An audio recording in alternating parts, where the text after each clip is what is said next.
My name is Heather Tyson. My show is called Title Pending.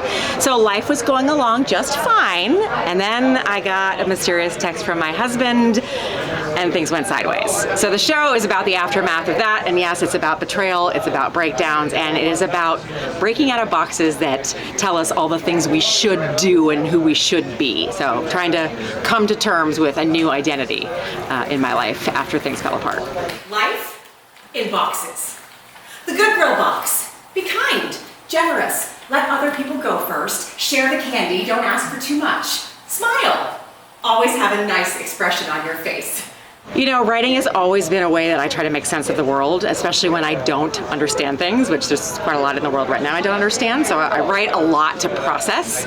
And for me, the aftermath of this personal story meant I stopped acting. I stopped acting for about 10 years, and because I had to just rebuild my life. And I missed it, and the writing kept me connected to my creative side. So eventually there was a moment of like, oh, if I want to come back to the theater, I can empower myself to do that by telling my own story, which quite frankly is sometimes more terrifying than, if not always more terrifying than doing someone else's play, because there's nowhere to hide.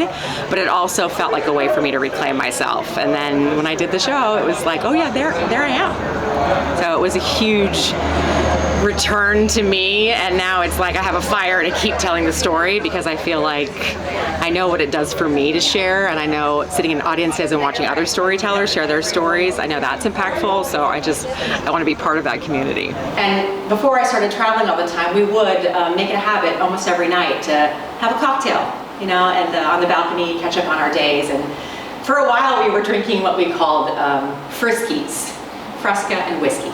I pursued acting as a career for, you know, my entire 20s into my 30s, and there is this underlying like pick me, you know, auditioning and trying to get into projects.